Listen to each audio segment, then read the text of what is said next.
build my gallows and build them high. Makes a long time climbing before I die.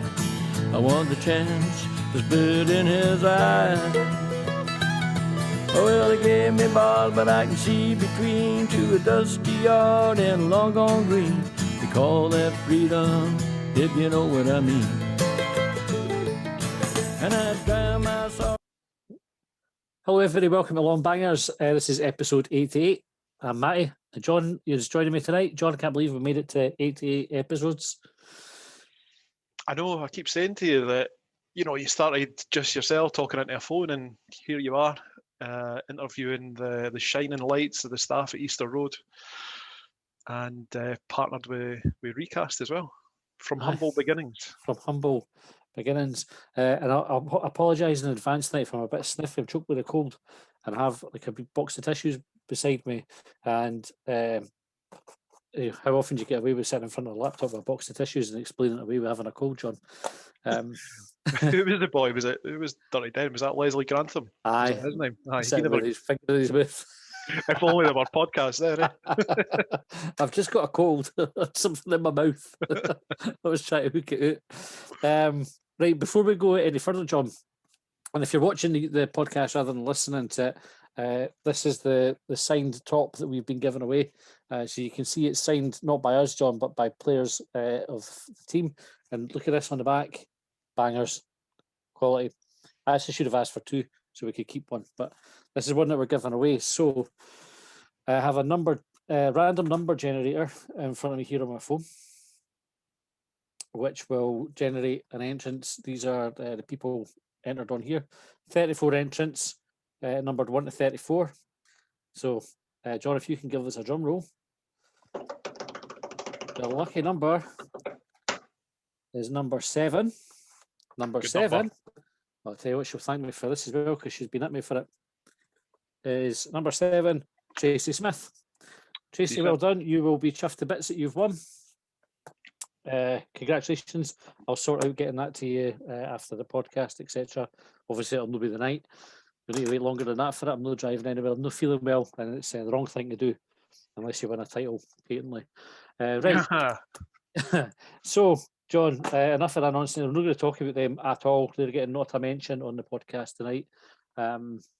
We will talk about the one and only Hibernian FC.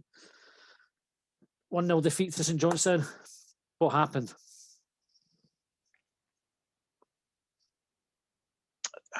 The game didn't really kick off, did it? No, Metaphorically, before you gave me a hard time, shut up. It was a bit of nothing, wasn't it?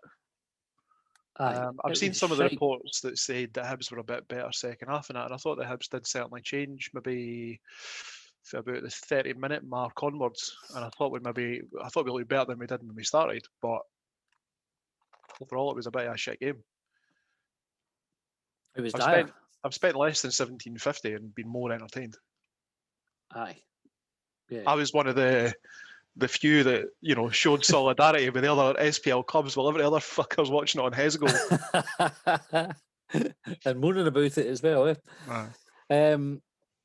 So Jack Ross seemed to think like the second half we were quite good, and I've tried to be, do you know what it's like, John? We tend to be, you and I, quite positive about the Hibs, I think. And I generally cut them quite a bit of slack, and I've used the last couple of days. So all of yesterday, I was thinking about it. I watched the highlights of the game, which I don't normally do if we get beat, and looked at the stats, and the stats bear out that we were better. But I personally can't get away from the fact that we were shite. Like I didn't think you can dress it up, but we were awful. We were better than St Johnstone, even though they scored a goal and we never. I don't think Marciano had a save to make in the game. He had the one go past him for Liam Craig that they scored from. Other than that, I genuinely don't remember them having a shot on target. Did we? Who's the St Johnstone keeper? Boy with the beard, Teen Wolf. Beastman. Forget what his real. Beastman from Off He-Man. I forget what his real name is. Is it Xander Xander Clark? Xander, that's it. Did we really force him into a save either? Aye, he had a save from who was it? Long range that he kind of tipped over the bar. Oh, there was one for Deutsch outside the box that was straight up. Aye. And then like I said on Twitter after the difference between St Johnstone and us at halftime, the reason they went in 1-up was they scored their shot from outside the box and we missed ours. So Newell had that chance in the first half that he missed the target. He has to hit the target for it as well, by the way. That's a bad miss in my view. I don't think he was under that much pressure that he would have to justify missing the target. It's funny because one of the things that I've wanted to see Newell do more of this season is get his laces through a ball. He's often kind of, I wouldn't say sort of try to guide into the target, but he's just never really unleashed a left footer. And what he done on Saturday there was he done really well to set up the shot, and I think he's done everything right. He's just tugged it just a wee bit wide of the post. That's not everything right away. It's like the main bit of that he's got wrong. Aye, but you know what I mean. Like you've got to set yourself up. Aye, but then as much as I'm saying that I'd like him to have put the foot through it more, he's not often been in advanced positions either. So he's not necessarily the first person I'd be looking at in the Hibs squad to be getting a goal. All else included, I would have liked to have seen him score. It was a pretty open opportunity because he's beat the defender with his first touch and set it up, and he's just got the keeper to be at that point, and he's just put it wide. Like it's not like he's sclaffed the shot. Like he has done everything right up until the point of sticking it in the back of the net. Aye, he's just misjudged it slightly, hasn't he? Can he put a wee bit too much on it to take it round the keeper? So the first half performance, John, if we start there, I counted, I checked when it happened, 39 minutes when our first shot was on goal. 39 minutes against St Johnstone. 39 minutes to get a shot on goal. What is that all about? I know it well.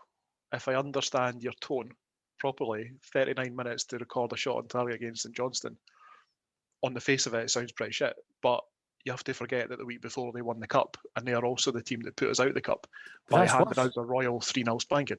It's worse because they played a cup final, then they played midweek. Did they? Yeah, I had no idea. And so they're on the back of two. We've had a week off effectively. We played a game on Saturday, had a week to prepare for it.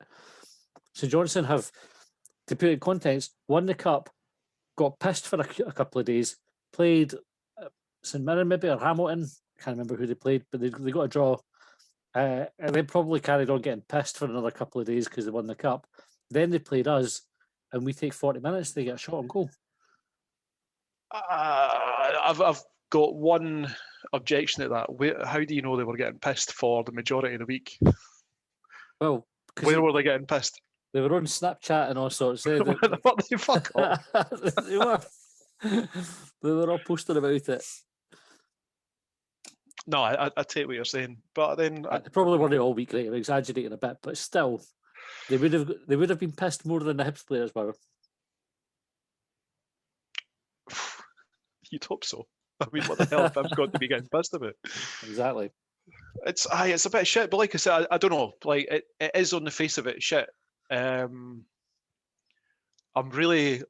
was like you were saying before. Like you think that you and I are the sort of the positive guys talking about the performances and whatnot, but I'm really trying hard to find positives about the weekend. Like not just in terms of Hibs' performance, but in terms of the overall game. Like it wasn't a great game of football, but by the same token, like this was something I was going to ask you about.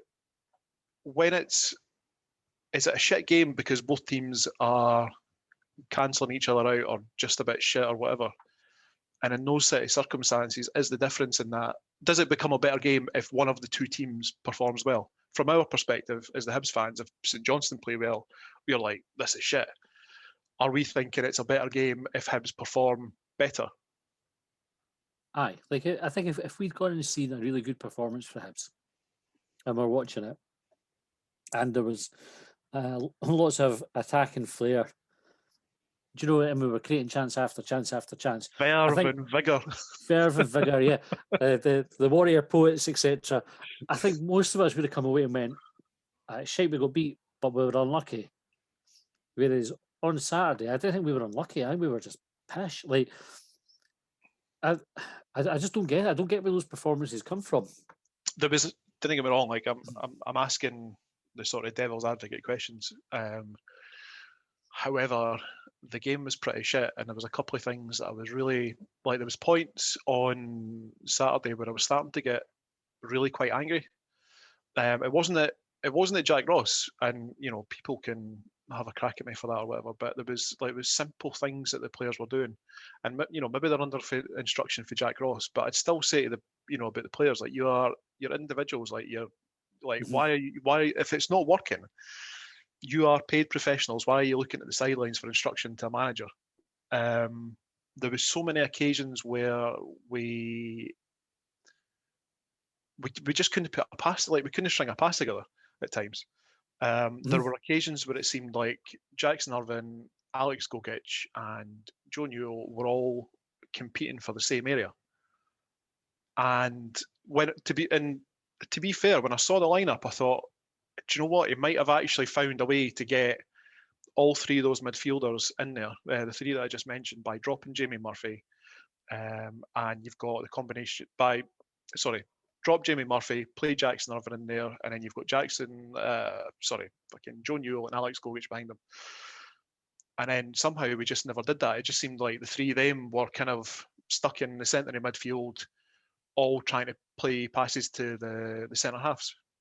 Couldn't get the ball going forward at all. And then when we made a change, there was a point, I think it was, I don't know if it was first half or second half. It was Cadden was still on the pitch. Cadden was looking to run down the line, and Jackson Irvine was standing on the line.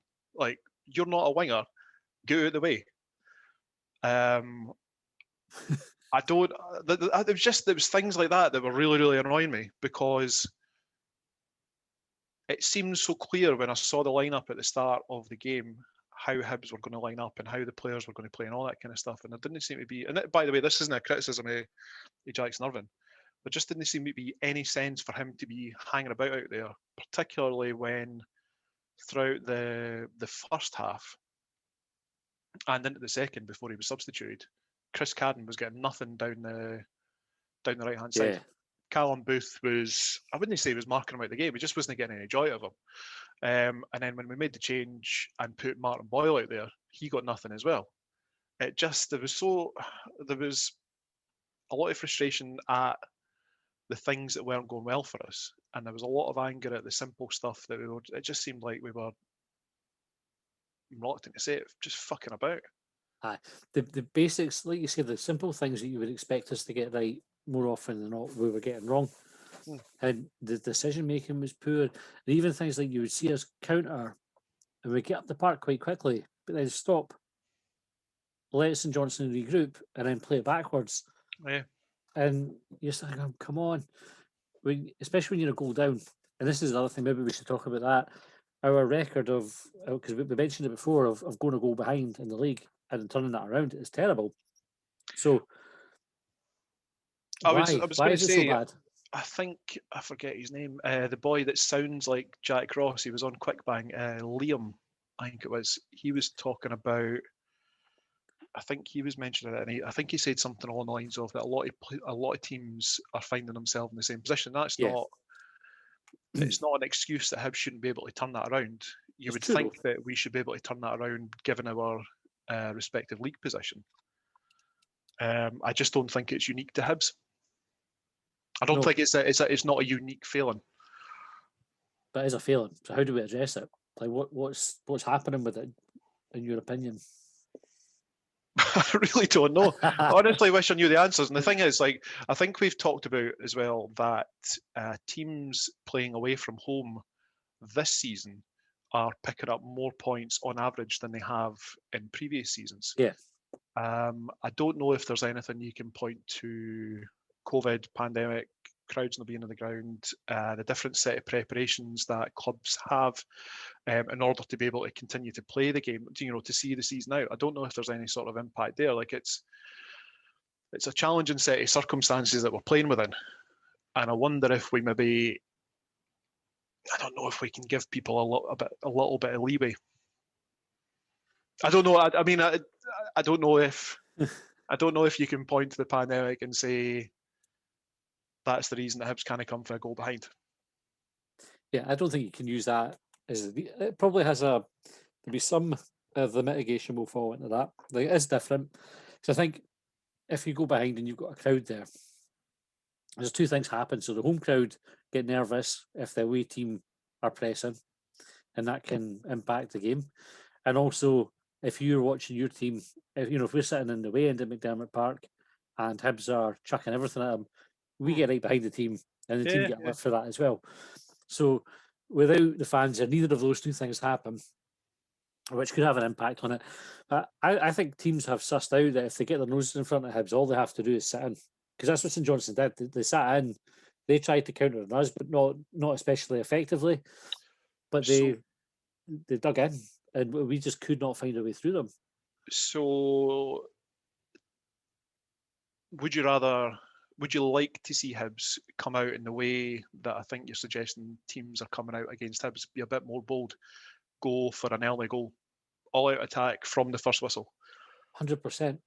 Well, we talked about it. Now, I'm not sure if we talked about it on the podcast, actually, but when we were in our first season in the Championship, we had Hearts and Rangers in the league with us. That was what Hearts did to win the league, was they came out the traps and had the game won. See, if you look at their stats, the amount of times their game was won by half time more often than not, and in many cases, I think in the first 20 minutes there'd be a couple of goals up. We would, if you flip it, and obviously we never won the league, but we were winning games in the last 10, 15 minutes of the games. So we would control the game and find a way through generally, but towards the latter parts of the game, Hearts would have the game over and done with. And that was the approach that they took, was come out, chuck everything at it, get a couple of goals, and then they were better than other teams anyway. So it's harder for them to come, excuse me, from 2-0 down than it was from 0-0, I think. And then teams were scared of them because they were like, oh, shit, we're going to get beat here. Yeah. And it just became like that sort of self-fulfilling prophecy that teams expected to get hide in, turned up, tried to defend at the start, let Hearts come onto them, Hearts scored. I don't want to give them any praise because I fucking hate them. But we almost need to be like that, like just to come out and go, if we know we got a goal behind, then go and get a goal in front. Make it your, it sounds like an obvious thing to do, and obviously we do try to go a goal in front, but we're very patient with it. Yeah. We need to just go, like, kick off. Let's no try and ease our way into the game. Let's no try and get our foot in the ball and knock it out. Let's try and get a goal. Get the other team out of sorts. Make their game plan go to pot early doors, and then see what happens. Then you can control the game, put your foot on the ball. I don't know. I'd like to see us try it at least. Not, but maybe we do try. Maybe it's just, you've got another team trying to stop you. Aye.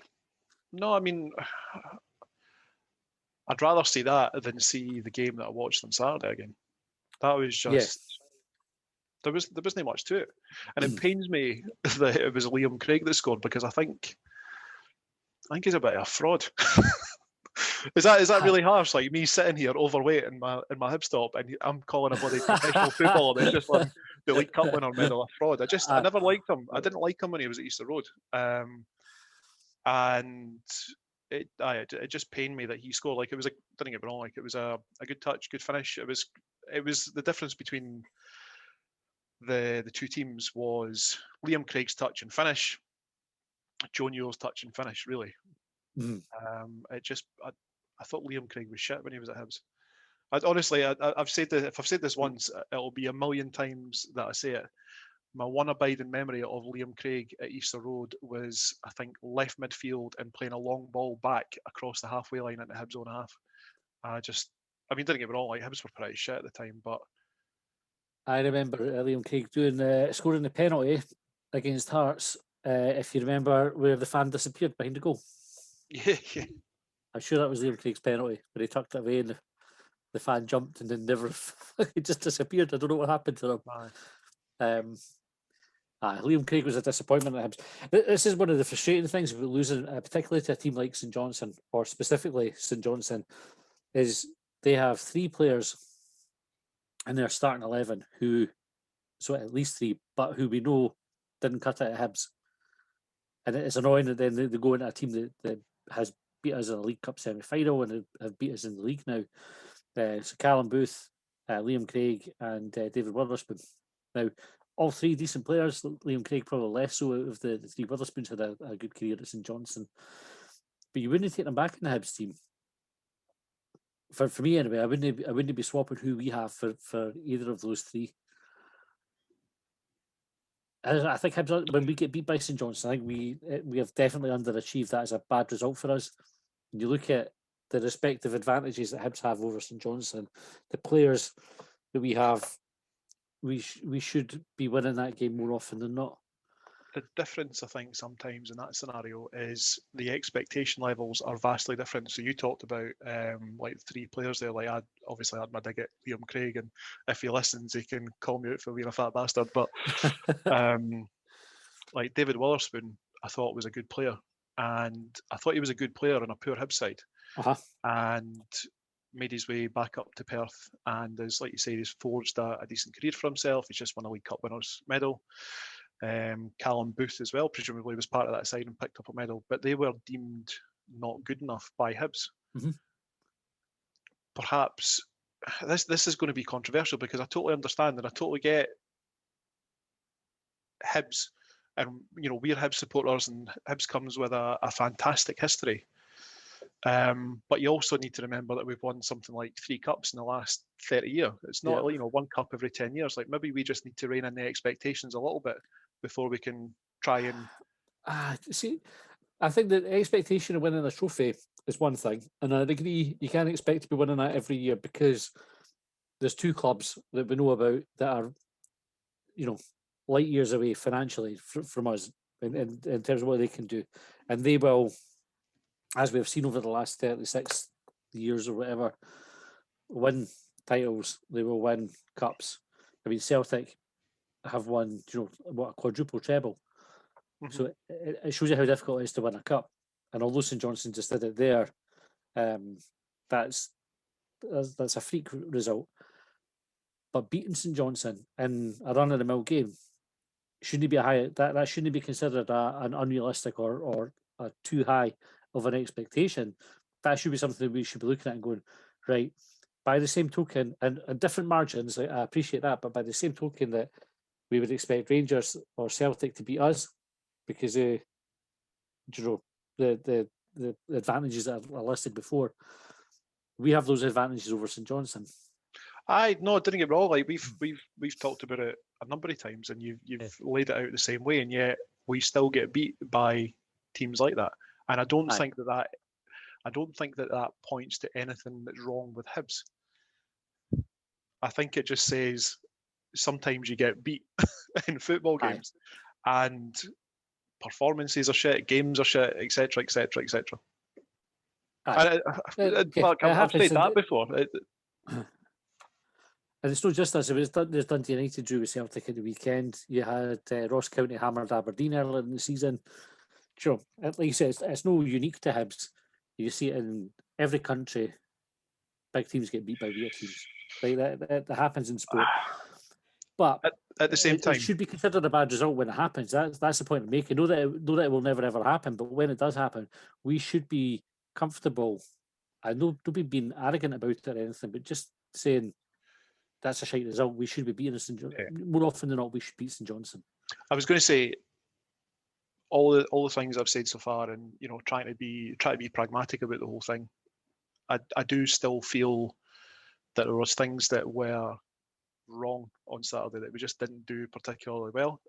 But I think I've mentioned it before. A guy called Mark goes by the username 1875 on Hibs Bounce. He does a just back report, and he summed up his report by saying something along the lines of the fans can't have too many complaints because Jack Ross had changed the team like we'd asked for. Yeah. And he made changes which we also had been asking for. Jack Ross cannot magic the ball into the back of the net. That's up to the players. I still can't quite get that midfield. It's a conundrum because this is how I've been thinking about it all weekend, John. Because I totally agree with that. Right? Then you say you look at the team, and on paper, that team should have been good enough to win the game for the exact reasons I've just listed. But we didn't, and you're right. Jack Ross can't put the ball in the net. But I think you also then have to look at that performance was not dissimilar to the Motherwell game the week before, to the Ross County defeat, to the Livingston defeat that we've seen.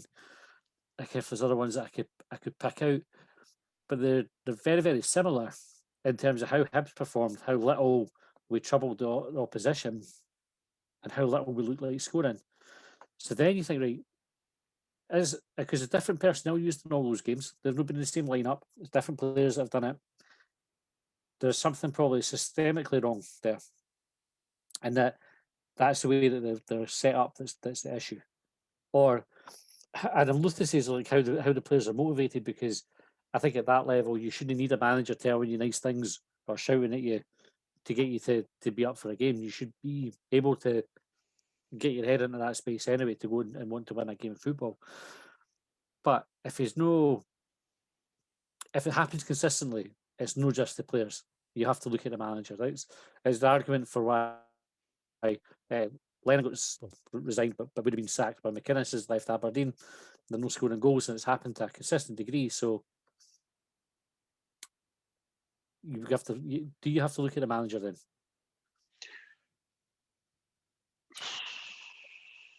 Well, I'm thinking back to an article that was in the Evening News last week, I think, where it was, Jack Ross, I think, was saying that him and Ron Gordon were planning for the future.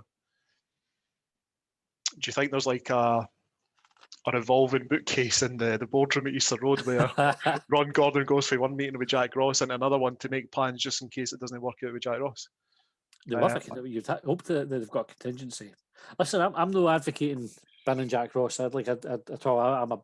I said before, I'm a big fan of Jack Ross. I think if you look at where we are in the league, we've been to 2 cup semi-finals, and there were shite results when we got there, but nobody else got to 2 cup semi-finals. The last 2, we're the only team that have done that. Third in the league with it. Still, even though we've had a couple of shite results, we still have a wee bit of a gap there between us and Aberdeen. I think overall, Jack Ross has done a good job, brought good players in. But there is that wee alarm bell saying we are more than capable of performances like that, and they're shite. This is the bit that gets me is like we're either good and you can go and you can enjoy the game, like when we beat Aberdeen, and it was comfortable, it was a good win. And I disagreed with a few folk on Saturday. Quick bang about this about the Hamilton game. I thought we were good against Hamilton. We deserved that win, and so you can see that the potential is there with the team. But then when you see performances like that, you think, how can we go from being that good to that shite? And never in the middle. Well, this is I mean, I know what you're saying about you mentioned some of the performances that we've had. Like there was the 3 over the Christmas period, and then there was last week Saturday and the week before. We talked about it before we came on, but we were good against Aberdeen. And I know that there's a bit of debate one way and the other about how well we performed against Hamilton.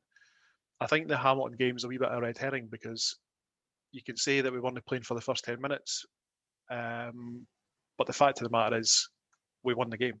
Yeah. We got the goal when we needed to, we got the second when we needed to, we got the 3 points, boom, done. Aberdeen game was a good performance. Motherwell, not so good. Mm-hmm. Weekend there was pretty shit. And the big difference between the Aberdeen game and the last 2 games has been that shoehorning of players back in the midfield, and I don't think we needed to do that. In fact, I think we talked against it. Yeah. Or sorry, argued the point against it. Jackson Irvine, is he here long term or is he here for 6 months? If he's only here for 6 months, sacrifice him. I didn't mean like ritually underneath the goalpost at Easter Road. I mean, if he's only here until the end of the season, bump him. Because you've got 2 guys there that are on lengthier contracts than him. So rule him out. Especially, I don't think that he's performed particularly well in the last couple of games. So let's get back to winning ways. Or sacrifice Joe Newell. I think the one person that you do need in the middle is Alex Gogic. I thought he played well at the weekend. I thought he was the one that was trying... I wouldn't say he was trying to be creative. I certainly thought that he was doing his job in midfield. I thought he was breaking up play. And I know that you can look at it and say that it was maybe a wee bit unattractive or whatever, but he was doing what Alex Gogic does. The problem seemed to be that him and Jackson Irvine and Joe Newell didn't really seem to know where they were meant to be. And like I say, it seemed to be a battle amongst the two of them, who could play the ball at the centre half the most. Who, like Jackson Irvine, I would have been looking to play the forward pass. Didn't see it. I think maybe I had one or two that he tried. It's an interesting point. Shoehorning, I think we went. Joe Newell was injured, and I'm careful how I phrase this because I'm not blaming Joe Newell, but we've not been good since he's come back into the team. Do you know, like, is that a bit of a, we try to get the players on the pitch, and I think we are sacrificing some fluidity in how we're playing. So Murphy dropped out this week to get Newell in. But you look at it, can he play? So if you want to play Cadden, it looks like we're not able to play Nisbet and Doidge together because you didn't want to drop Boyle. So Boyle moves from the right-hand side to go up front. Until we're chasing the game and need a goal, in which case he goes back to the right.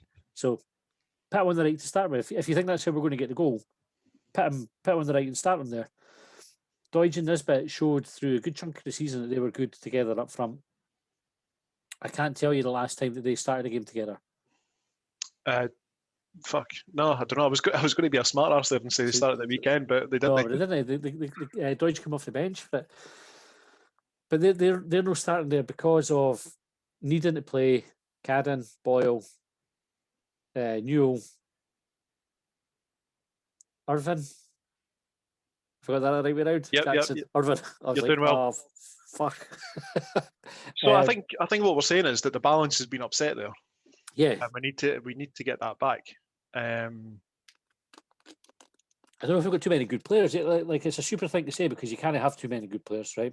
But it's not a stupid thing to say.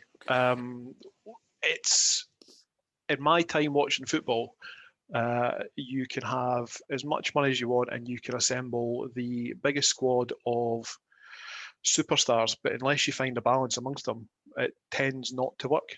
Aye. Because you can't play them all. That's the problem, is we can't play them all. And then now he's trying to play them all at the expense of that, like I say, the fluency of the team and the way that we're set up. It reminds me of playing like fives or sevens or something. Say if you were ever in the middle of the pitch and you wanted to be like the sort of Cesc Fabregas, if you like, the boy that sat back, they wanted to play the pretty passes. If you get two people in a game of fives or a game of sevens like that, that's it. You are beaten because inevitably someone on the other side just needs to have a bit of running. That's you're done. You need to have that balance. And I think that's perhaps what was missing most at the weekend.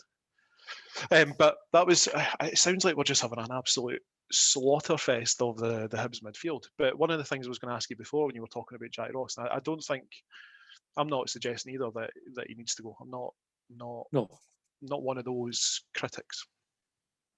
But it made me think, like, obviously we're living in, when was the last time you heard anyone say unprecedented? These are unprecedented times. It's a bit old hat now. But it used to be, right, you need to give a manager a full season. Do you need to give Jack Ross a full season, but with fans inside the stadium? I don't think he's at the stage where that's even being considered. Like, it's going to finish. It is amongst. Aye, it's mental. If you were doing his performance review, right, which I'm sure happens, right, at football clubs, it'll be like any other business. And you say, right, what were your targets at the start of the season? Latter stages of the cup, right? Probably want to win one, but minimum expectation. Semi-finals, tick, both cups. Fourth place, right, is where was the sort of the stated aim was to sit somewhere in the top four. Tick, that one. European football, tick. Scored more goals than we did last season, tick. Conceded fewer goals than we did last season, tick. Brought players in that have got good sell-on value, tick. Developed youth players, tick. He in any objective measure that you take, you couldn't be looking at his job at being risk. He's doing a good job if you look at it objectively. So if he's sitting to do his performance review, he'd be going in saying, "Fucking, that's a 2 rating, by the way. Like, I've more than met my targets. You should be giving me a wee bump up, a nice wee bonus. I'm doing all right here." we lost a few games, but bigger picture is we're fine. So I think you should be looking at saying, didn't judge him until he's had a season with the fans in. I'd say you can judge him now and say he's a good manager. He's doing a good job. His issue though is performances like Saturday, and he needs to. I don't think you'll ever eradicate them for Hibs, but you need to have fewer than we're getting at the moment. See, when you say that you don't think you'll ever eradicate them for Hibs, are you saying that that's like performances like that are unique to Hibs, or are you saying that you'll never eradicate those performances from any football club? For any club, you look at Brendan Rodgers, the Celtic's invincible season. They had games there where they weren't great.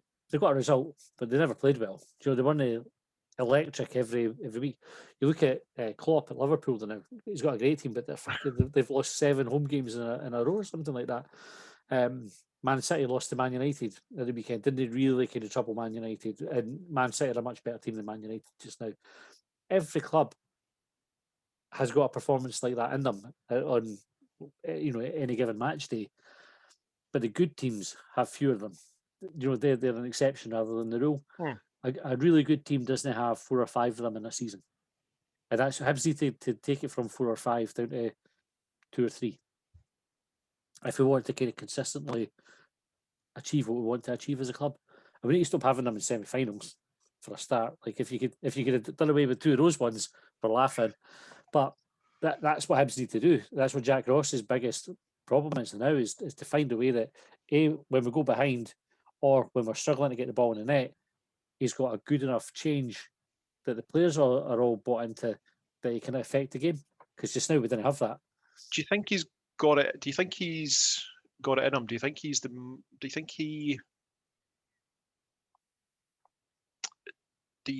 got the bravery to be bold in games, or do you think it is just a bit too much small C conservative?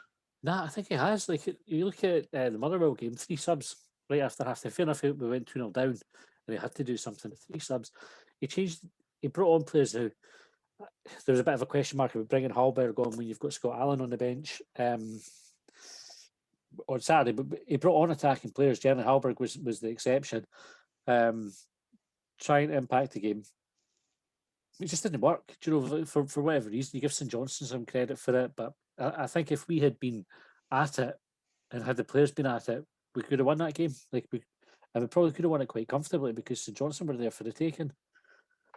So you talked about the performance review. He goes up, sees Ron Gordon, he's got his HRIFA form and he's filled it all in and stuff. So that's from the boardroom perspective, yes. Maybe the number crunching stuff and, figures on a page kind of thing. But how long do you think that Jack Ross will get away with substitutions like putting Hallberg on when we needed something in midfield and he's got Scott Allan sitting on the bench? So, Joe, it's a really good question, John, because if you go back to Heckingbottom, and we'll all remember the reaction when he took off Scott Allan. My ears are still ringing for the boos. I can't actually remember what game that was, but I think, was it against St Johnstone at Easter Road? It could well have been, which would be a beautiful bit of symmetry, wouldn't it? And he got hammered, and actually that was probably the biggest turning point for Heckingbottom, was that change. I don't know if bringing on Hallberg instead of Allan on Saturday is quite at the same level, because obviously there's other stuff with Scott Allan's fitness and all the rest of it that we don't know. He says he's in the best shape of his life, so you would think if he's on the bench he could have played. I don't know why you wouldn't have, but we also don't know what Hallberg's job was to do. What particular reason did he get put on for? It might have been to occupy a player that was stopping us doing what we were trying to do. It could have been any sort of reason, but I thought that, how do I put this? So bringing Hallberg on instead of Scott Allan, it never occurred to me at the time that Scott Allan was sitting there. Just it was a case of Hallberg's coming on. Fine, fair enough. But I saw a lot of people commenting saying, why is he not bringing Scott Allan? We needed a bit of magic. We needed a bit of creativity in the midfield. And difficulty I had with those statements was that when Scott Allan was dropped, it was obviously because of health issues. But prior to that, before the health issue was known, but taking into account that the health issue was a contributing factor, Scott Allan hadn't been performing. Yeah. So I don't know. It almost feels a wee bit like we know Scott Allan is capable of something, but actually, when was the last time we saw it? And taking into account his health issues, which thankfully now seem to be under control, I don't know that we were going to get something out of Scott Allan. Does the mere introduction of Scott Allan, does that alleviate pressure? Does that change the perspective on the game? Does it show that he's willing to try and do something? For me, what it gives you is a different dynamic, a different point of attack, which Halbert doesn't. When Scott Allan I completely agree with that. Does that, in the court of public opinion that we're talking about, or the court of public performance reviews, does that change Hibs fans' perspective a wee bit and saying, right, we were needing a goal, we had Scott Allan on the bench, just introducing him, reintroduce a little bit of faith in Jack Ross that he is actually trying to get the best and he is trying to be bold and is trying to get a result? Who knows? Because you could, if you're Jack Ross, you could sit and say, well, he did it in the semi-final when we were 3-0 down, he chucked Scott Allan on and he got fucking slaughtered for it as well. It's like, what was the point in doing that? I think he's Jack Ross is at one of the points where there are definitely, like you said, a good chunk of the fans that aren't sold on him, and for whom the jury is very much still out. I think there's another section of the support who, again, look at where we are in the league and the mitigation around it, and probably are willing to give him that time. I think I don't know whether we would see these performances if we had a support in the ground, which is one of the things we're making. But I think if we'd all been there to see the Motherwell game and we'd all been there to see the game on Saturday and Ron Gordon's watching it as well, I guess it's different then for the owner to avoid understanding how the fans feel, because there's no way that Hibs fans would have been passive on Saturday when the team left the pitch because we were shite. And Hibs fans, like every football club's fans, will tell their team when they've been shite. They'll give them the round of applause off the park. They'll boo them, they'll shout, they'll have a go at Jack Ross, have a go at the players. Had it been 3 stands at Easter Road against Motherwell, the 3 stands would have been booing them off the pitch after that game because we were fucking honking. Same with Livy and Ross County. Those games, if you're Ron Gordon sitting and you're going, by the way, these are my customers, and I think he is. So my impression of Ron Gordon, maybe a little bit contradictory here, is I think he is somebody who will have a bit of faith in what he's doing and probably be quite patient with a manager. But I think he's also acutely aware of what his customers feel. And I say as his customers, use the term in inverted commas, Lenin style. The supporters who ultimately are the ones who are going to go and put their hands in their pockets for season tickets or walk-up tickets, whatever merchandise. He needs us on board. Ron Gordon needs us to be bought into what's happening at the club. And I think even if we were to manage to get a 3rd place finish, if that was an unpopular 3rd place and folk were like, do you know what, we finished 3rd, I don't want to invest in it though, I don't want to put part of my cash because it's shite to watch. I think Ron Gordon's probably the sort of person who would look at it and say, right, a stick or twist here, and he would make a decision one way or another with it. I don't think he would be blind to it, is the point I'm making. Aye. What do you make of the suggestion that Hibs are only in 3rd by default because it's a shit league? Pish. Show your working. Aye. Do you know, it's one of these things, John, that infuriates me, and I'm not sure if this is unique to Hibs fans or not. I doubt it is. There are some fans who will give Hibs 0 credit for fucking anything. When we win, it's because the opposition was shite. When we lose, it's because we're shite. If we have a bit of bad luck, it's not because it was bad luck, it's we were shite. If we have a shite referee, it's no the referee's fault, we were shite. But if we win because the referee gives us a penalty, there was never a penalty, they go, we only won because the referee was shite. Like, do you know that they have that mentality that Hibs will get no credit whatsoever? We are, what, how many games left? 6 games? 7 games? 6? I think it's 7. Right. 7 games left of the season. We are 3 points clear, 4 points clear in third. Game in hand. I think it's 3. But you didn't get there by accident. Like, Rangers haven't won the league by accident. You know, they've not won the league because everybody else is shite. Rangers have fucking knocked everybody aside almost, right, this season. Celtic are in second because the rest of the league is shite. Celtic have been the second best team in the league. We have been the third best team in the league. How do you measure it? Like, how do you go and say, oh, we're only there because Aberdeen are pish? Aberdeen are playing the same teams we're playing. Do you know what I mean? They've had to play us and we beat them. And by the same token, we're playing all the teams that Aberdeen are playing. So if we've got better results than them, it's not because everybody else is shite. It's we're better than them. So I don't agree with it. I don't think you can say at this stage in the season you're third place by luck. Aye, that's a fair because everybody else is guff. Which I just didn't accept that. I don't think that's a good reason. You could argue maybe the overall standard of the league isn't great. But then it's all relative, isn't it? Are you saying that Hibs overall standing or? No, the overall standard of the league. You know, from position 1 to 12 or 10. How many teams in the league? 12. Yeah. I'm not feeling well, John. From 1 to 12, you could argue that maybe the standard isn't great, but again, I think that that stands up. I don't know that the standard is that bad. Like, see, when you look at some of the results that have been handed out recently, like Ross County have had a wee bit of a resurgence since John has got involved. Motherwell have had the same bounce now that Graham Alexander's got in. I think Hamilton scudded, Aberdeen like 4-0, 4-1 or something. Was Ross County scudded them? Or maybe Hamilton beat them as well. I can't mind. Hamilton beat Motherwell by 3 or 4. So there you go. Like, teams are still taking points off each other. Aye. It's Hibs are marginally ahead. We are ahead. I think our position could be more comfortable, could be a lot stronger. You know, when you take into account results the last couple of weeks and how Aberdeen have got on, like there was opportunities there for us to capitalise. That was a frustrating aspect as well, actually, is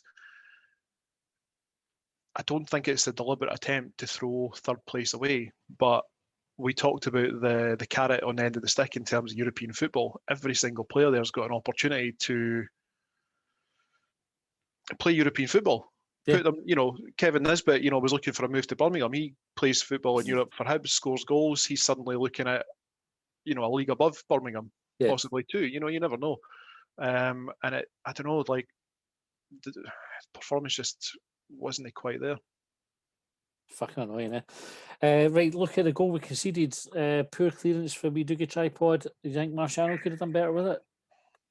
No, the clearance, but the shot.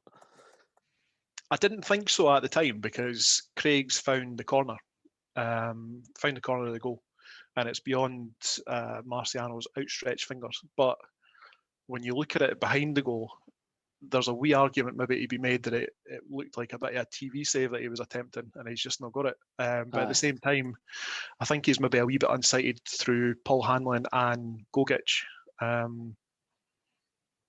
He's maybe just saw it late. He's maybe not had time to react. And I saw a suggestion for one of my mates, Craig will love it, that he was maybe mid-bounce when the shot gets hit. It's just not quite time to land and position himself. Aye. I wonder if he thought, oh, actually, Craig will be all right.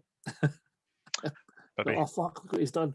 There's a bit of a story in the Evening News today about Marciano kind of weighing up his options at the end of the season. Backing himself to play in the Premiership. Do you think that's the biggest indicator yet that he is off ski? Perhaps. I try. Do you know, the eternal optimist in me likes to think that, you know, he's going to stay, that he's going to sign a new contract, whether it's now, whether it's, you know, end of the season, whenever.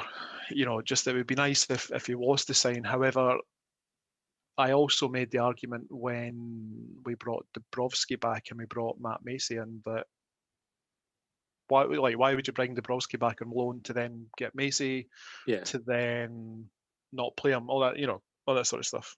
It could be that Dabrowski's just biding his time. It could be that Marciano is away. Like I saw a suggestion that maybe Celtic were looking at him. I think the worst case scenario for Hibs is obviously that he leaves for nothing, because I think he's out of contract. The only difference is that he's not signed one of those pre-contract agreements at the moment. Yeah. If he's got his sights set in the Premiership, fair play to him. I do think that he's a good goalkeeper. I do think that his distribution's a bit shoddy at times, albeit I think it's maybe improved a wee bit. I think so. So like the thing is as well, like it would be sad to see him go, because he has been a good goalkeeper for Hibs, and he's been here for about 5 years. Like we've had now. Consistency between the sticks for perhaps, I don't know, who did we have before that? It was maybe the longest serving. Was it Ben Williams? Yeah, probably was Ben. He was decent, Ben, but he got relegated. He fell out with who was the Super Scout goalie coach that Butcher brought in, Steve Marcella. Aye, and what was his name again? Ben Williams. Ben Williams fell out with him. Do you know what about? I think his training was shite. I think pretty much. But, what maybe his training like? He's like bouncing balls at his Ford Mondeo that he was sleeping in up and down the country. I don't know, but if you look at how we went, like I think Ben Williams' performances went downhill that season, and definitely everything else at Hibs went downhill that season, and culminating in our relegation. But that's what I remember about Ben Williams. He had no time for the coach, the Super Scout, who, by the way, didn't think he signed fucking any players of note for us. No. It's a fucking disaster, Butcher, eh? See, when you think about it, fucking, it so annoys me. Like, it came with such promise. I remember watching, like, there was a few videos of him doing, like, kind of classroom talks with folk about motivation and kind of getting right in the psyche of players. And I was like, oh, this is going to be fucking brilliant. He's, like, going to be a really good fit for Hibs. And he was just a fucking dick. He really, really fucked it, didn't he? Aye. The thing is, like, he'd had a really good goal when he was at Inverness, and we struggled against Inverness. So you would like to think that, well, let's give Terry Butcher the job. We're going to do better against Inverness, and everything went wrong. It was the same though. Like John Hughes had a decent start when he was at Hibs. We struggled against John Hughes' Falkirk side. Yeah. John Hughes came to Hibs. Things went downhill, caught the public opinion, got him. He was emptied. Aye, there's a bit of a trend, isn't there? Still looking good for Jack Ross now that we've thought about it. Christ. Right, Ross County at the weekend. How's that game going to go, John?